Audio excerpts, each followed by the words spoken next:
자, 이번에는 그래요? 그럼 또 좋아요 눌러줘야 돼. 경계선 성격장애. 경계선 성격장애. 보더라인이라고 합니다. 영어로 보더라인. 보더라인. 경계선 성격장애.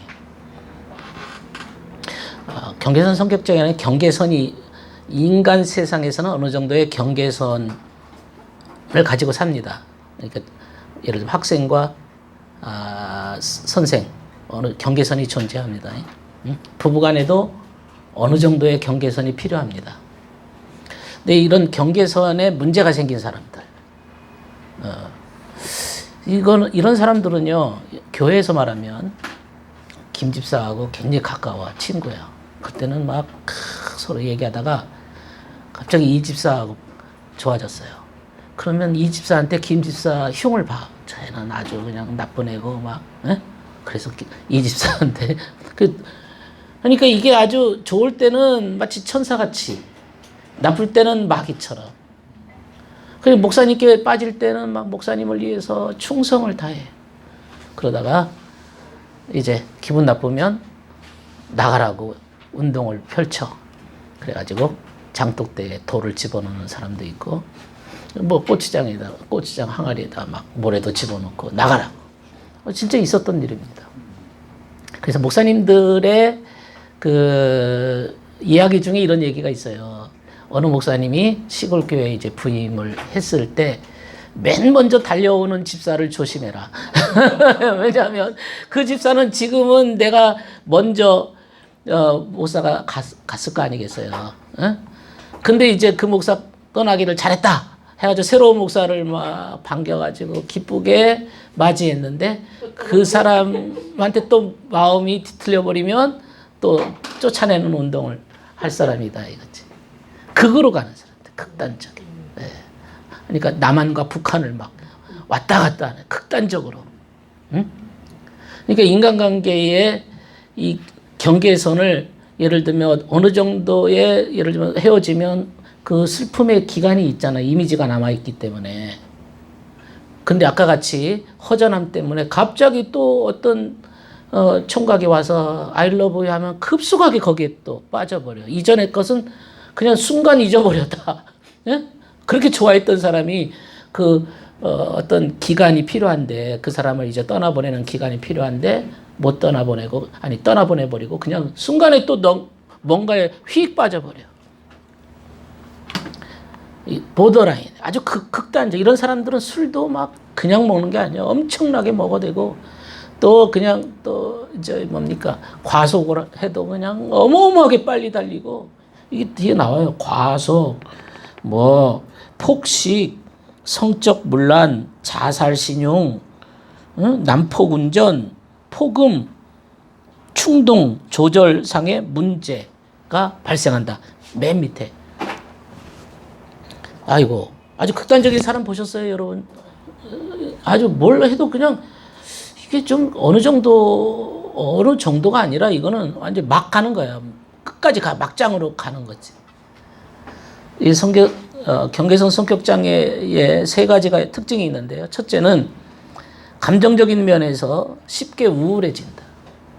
그러면서도 쉽게 분노를 폭발해요. 그러니까 굉장히 변덕스럽다고 생각할 수 있겠죠.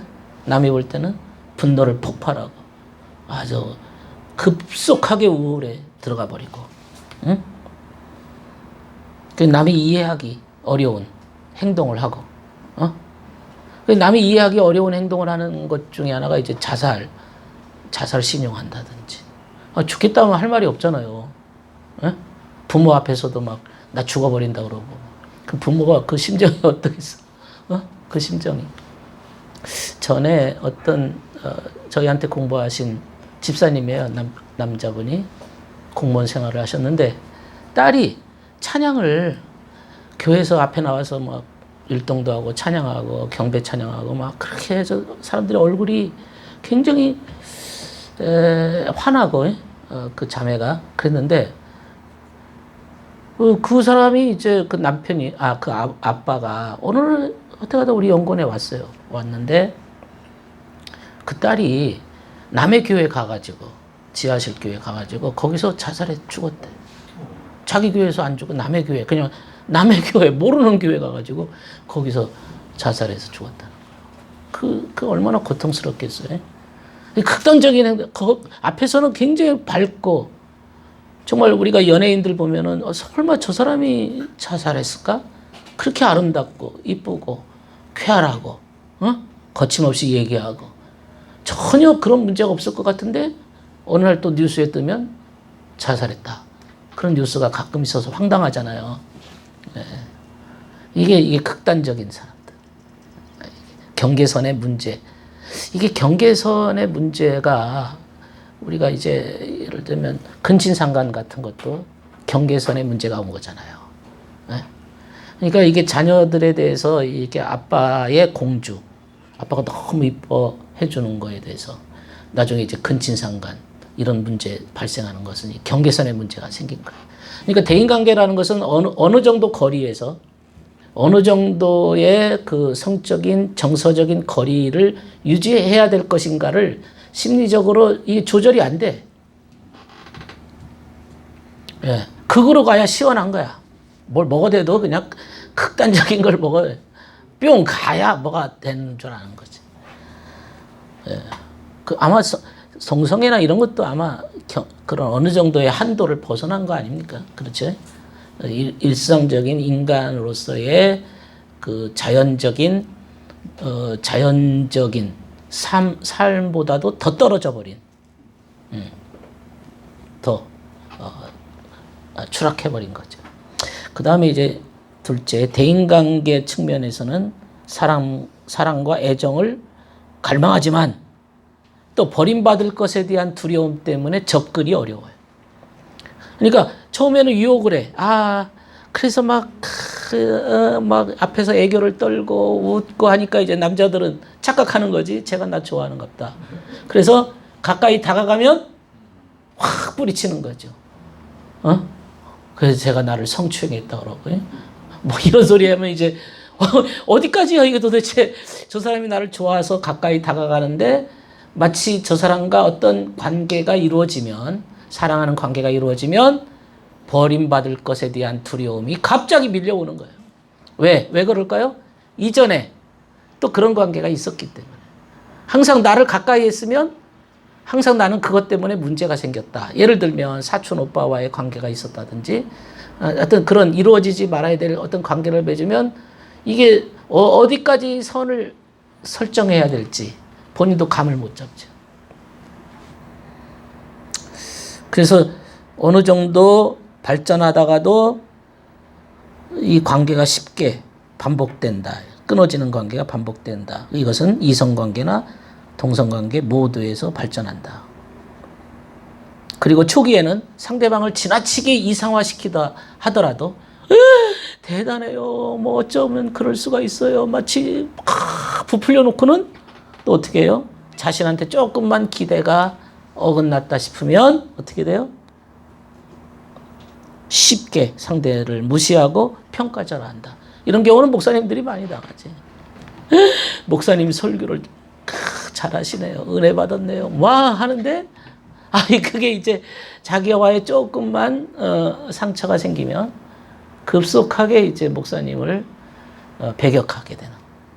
극단적으로 어느 정도가 좋은데 이게 유지가 안 돼요. 심리적 거리를 잘 못 둬요.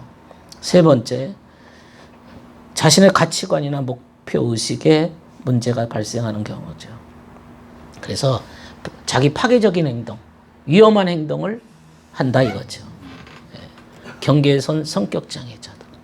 이게 다 수치심에서 발생한다 이런 얘기예요.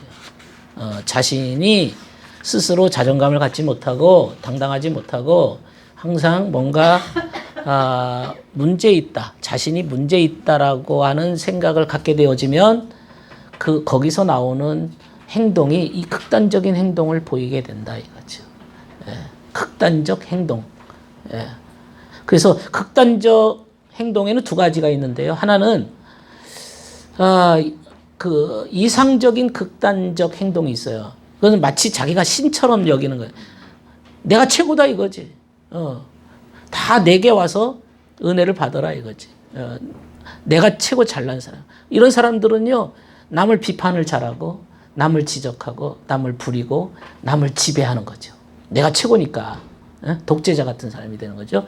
그 다음에 이제 가장 그 낮은 차원에서, 그러니까 하나는 높은 차원으로 극단적인 모습을 갖게 되어지면 남을 지배하게 되어지고, 그리고 가장 가장 낮은 쪽의 극단적인 모습을 보면 자신을 마치 비하를 하는 겁니다.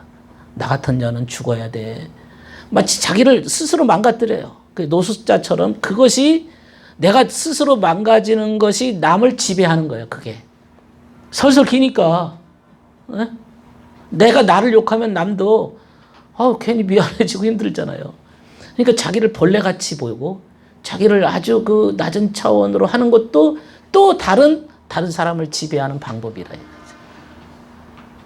그게 어느 정도 가면 되는데, 이게 이제 시계가 이쪽으로 갔다가 이쪽으로 갔다 추가 맞죠. 이렇게 극단적 조증과 우울증이 아주 급속하게 올라갔다 떨어졌다 하는 거죠. 천국 갔다 지옥 갔다 하는 거죠. 네, 경계선에 문제가 생겼어요. 그 다음에요, 중독의 기초를 보겠습니다. 중독. 여러분, 중독이란 말은 이제 요즘 세상에 이제 흔한 말이 돼버렸습니다. 중독. 그래서 이게 중독에 빠진 사람들을 뭐 찾으려면 쉽게 찾을 수 있어요. 지금은 지금 시대가, 과거에는 술로 사람들을 이렇게 무너뜨려졌다면 지금은 중독으로 사람들이 무너지기 시작해요. 거기다 마음을 두는 거죠. 근데 이 중독의 정의에 대해서 뭐라고 적혀 있어요? 거기에 읽어보시죠. 읽어보시죠. 시작. 신경적인 수치심은 모든 중독과 강박적 행동의 근본적인 원인이다. 강박적 중독의 행동에 관한 정의는 순간의 만족을 위해 삶 전체를 희생시키는 정신적인. 순간의 만족. 여기서도 만족이죠. 뭐가 하나 이게 나한테 즐거움을 주는 게 있다니까.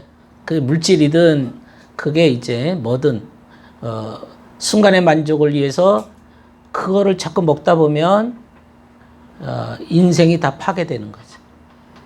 여기서 강박이란 말을 썼는데요.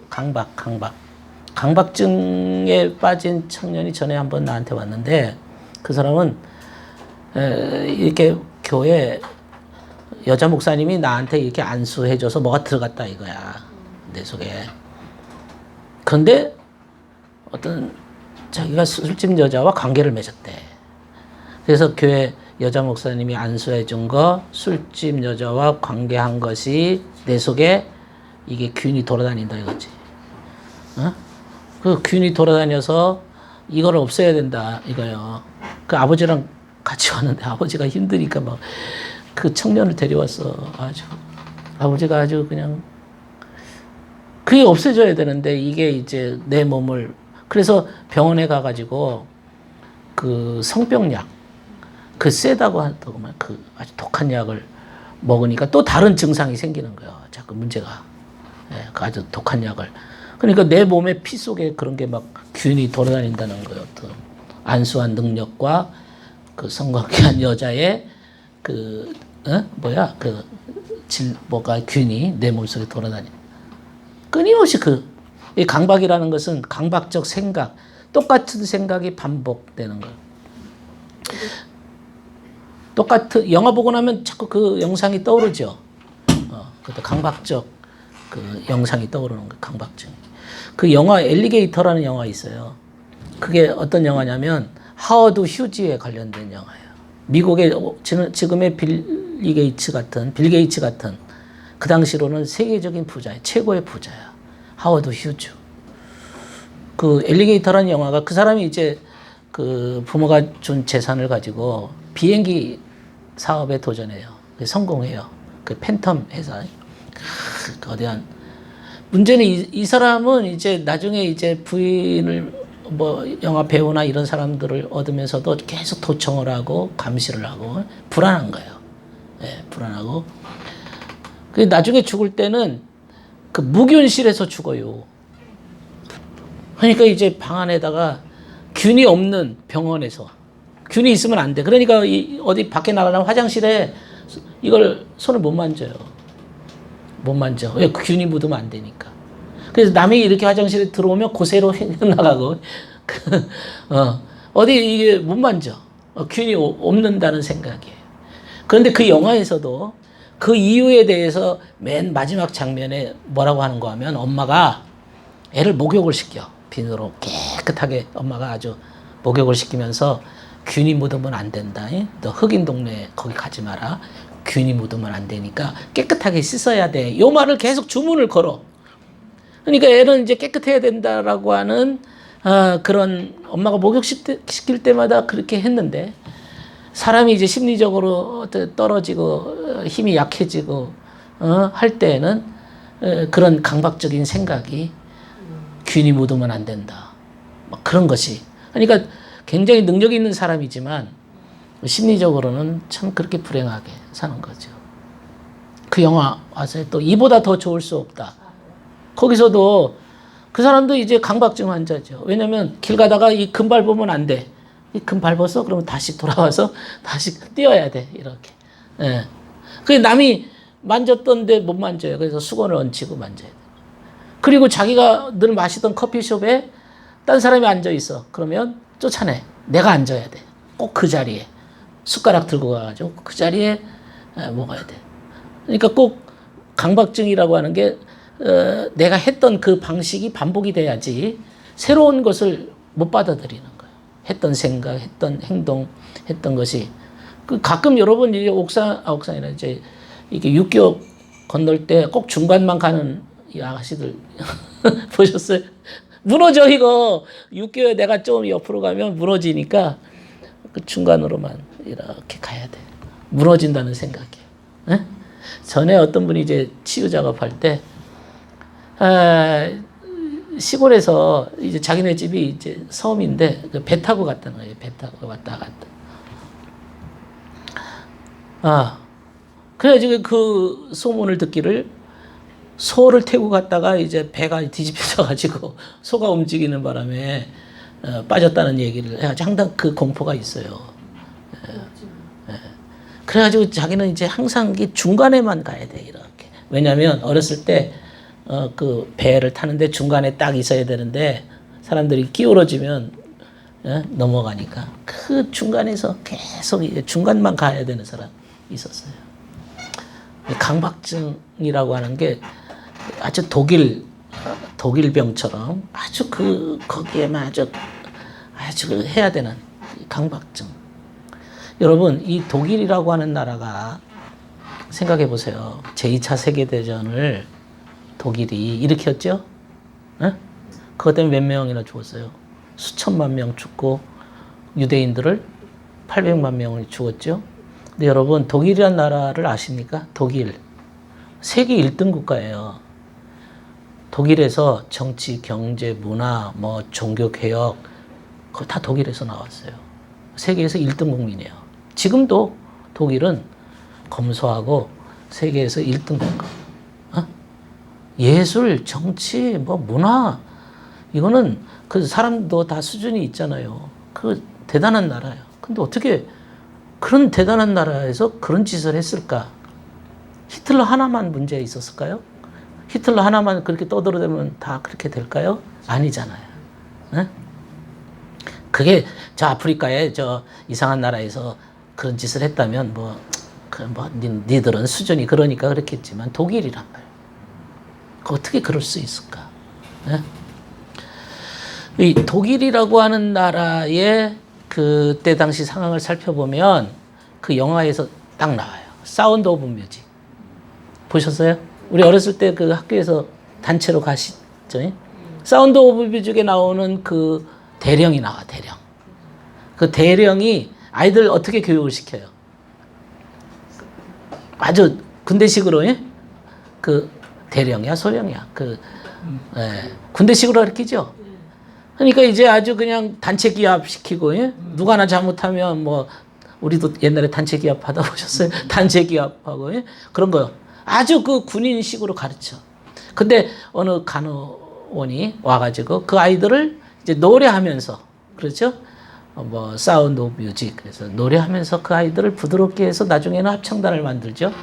도디어 비멜디어 그렇게 그렇잖아요. 그런 식으로 그 당시 독일 사회의 한 가정의 면모를 보는 거예요. 이 말은 뭐냐면 누군가 명령을 내리면 다 집단적으로 행동해야 된다라고 하는 강박증이 있었던 거예요. 강박증. 그러니까 그게 대신 히틀러가 그 윗자리에 앉아서 명령을 내리면 그냥 다 명령에 따라가야 되는 것이 가정의 어떤 그 규칙이었어요. 룰. 가정의 규칙이 사회 규칙이 되었고 사회 규칙이 마치 히틀러가 하나의 아버지 역할을 담당하게 되어서 온 사회를 통제하게 된 거죠. 그게 독일 가정의 그 심리적인 문제가 전체 국가를 결국에는 강박적으로 정말 세계대전을 일으켜버린 거죠. 그 강박이라고 하는 것 속에는 사람이 기계적이 된다. 이게 기계적. 이 말은 자유가 없어지는 거예요. 아까 말한 융통성도 없고요. 자유도 없고요. 기계적. 기계라고 하는 것은 뭐 그 속에 사랑도 없고 애정도 없고 자유도 없고 그렇다는 거예요. 그러니까 명령 하나에 컴퓨터 명령을 주면 모든 것이 기계화가 되어서 움직이듯이 사람도 마치 어떤 신념에 그 기계처럼 움직이고 따라가는 거예요. 예를 들면 다리를 계속 떠는 거예요. 기계. 계속 떠는 거예요. 계속 떠는 거예요. 이게 반복적으로 떠는 거예요. 예? 그러니까 어떤 틱장애나 이런 것들이 다 이게 강박증이라고 그러죠. 이게 사람이 기계가 아니란 말이죠. 그래서 사실은 한 사회의 면모를 보려면 어느 그 가정, 우리 대한민국 가정이 어떻게 지금 유지되고 있는가를 보면 사실은 그 사회 전체를 보는 거죠. 왜냐하면 가정은 한 사회의 하나의 그 요소이기 때문에 그렇죠. 그래서 그러니까 강박증이라는 것은 자유가 없고 사랑도 없고 융통성도 없고 그렇죠. 이 강박증인 것이 사람들의 심리 속에 있는 거죠. 대단히 기계적이에요.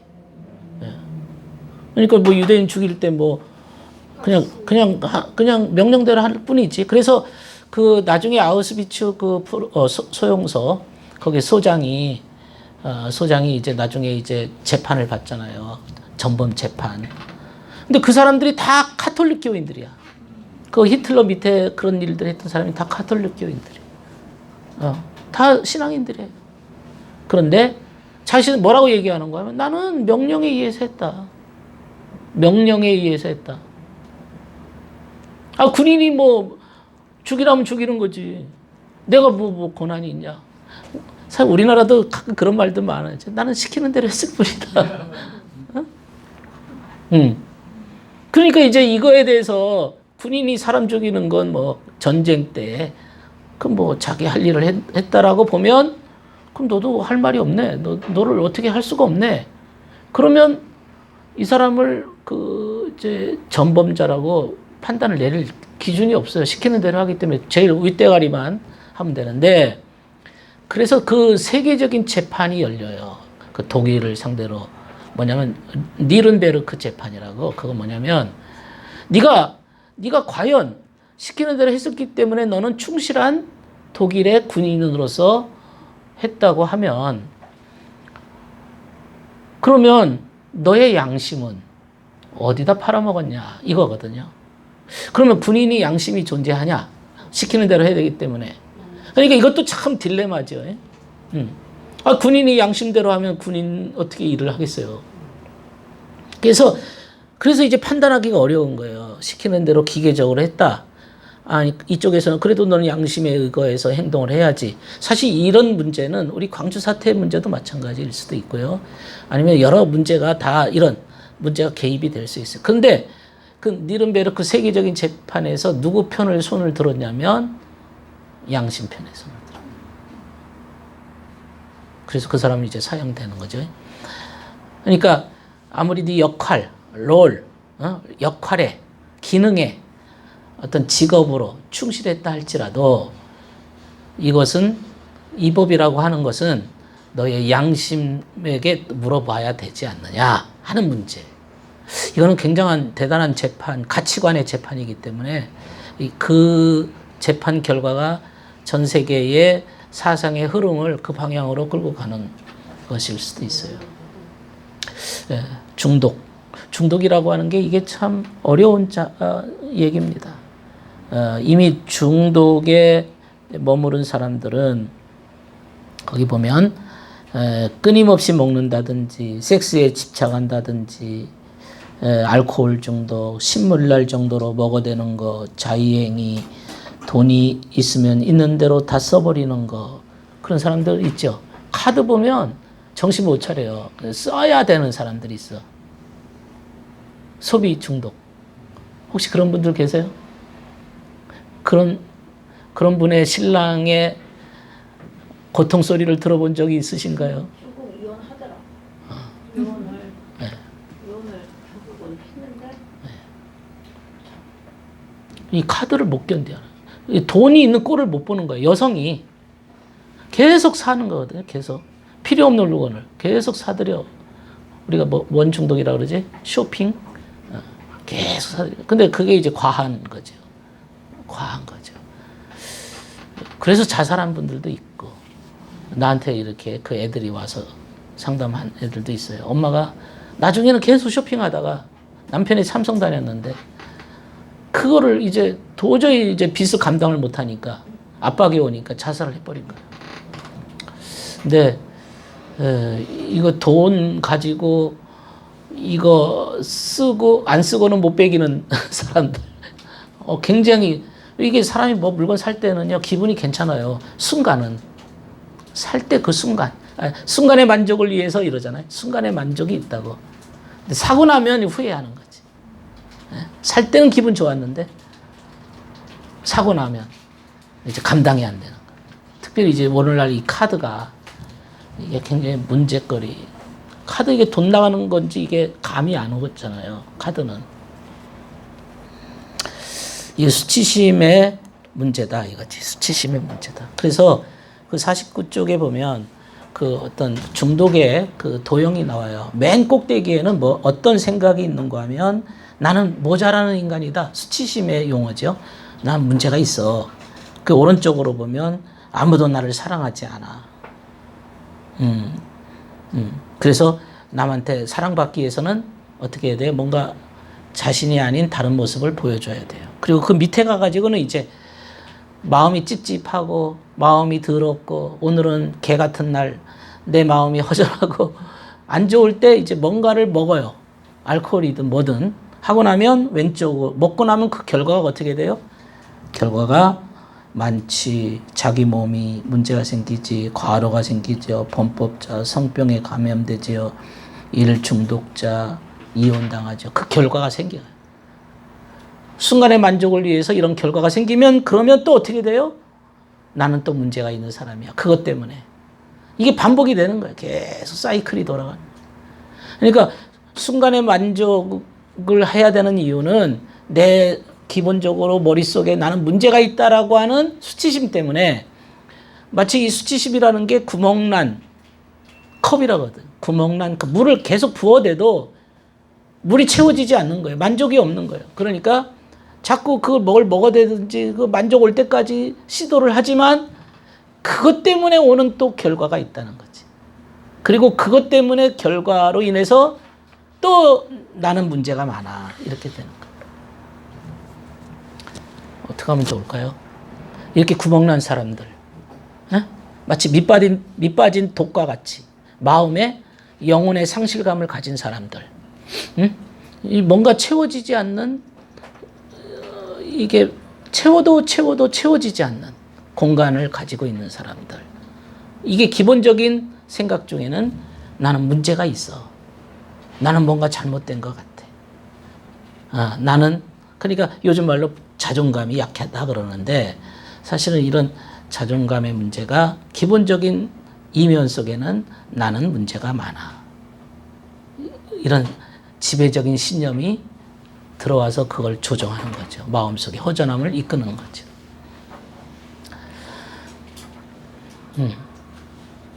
어떻게 하면 좋을까요?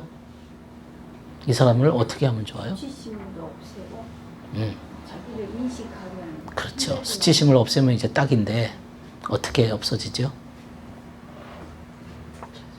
수치심은 어떻게 없어지죠? 그걸 알면 뭐 그렇지.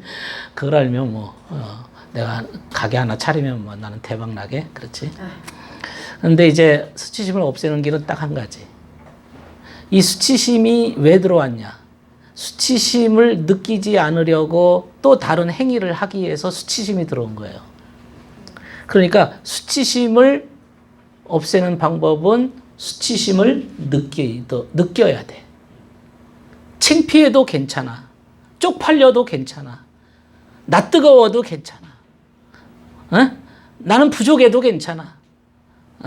난 못나도 괜찮아. 못생겨도 괜찮아. 이거요. 중요한 얘기입니다. 수치심을 느끼면 수치심이 바람과 함께 사라져요. 느껴도 괜찮다면, 느꼈을 때 더 괴롭고 더 수치심이 생긴다면 문제가 되는데 수치심을 느껴도 괜찮다면, 그러니까 수치심을 해결하는 길은 수치심을 어떻게 돼요? 느껴도 괜찮을 때. 그럼 방법이 어떻게 하면 돼요? 수치심을 느껴도 괜찮다 여길 수 있는 때는 누군가 내 옆에서 괜찮아. 뭐 어때서 그래? 나를 지지해주는 지지자. 그렇죠? 정서적 지지자가 필요하죠? 괜찮거든? 어떻게. 괜찮거든? 수치심을 느껴도 되는 거야. 따라서 합시다. 수치심아. 오너라. 오니라. 내 마음에 방을 많이 마련해 놨으니 나하고 놀자. 같이 노세요. 수치심하고 같이 놀아도 돼요. 수치심 창피하면 뭐 안 되나요? 아이고 창피해. 어떻게 괜찮아요.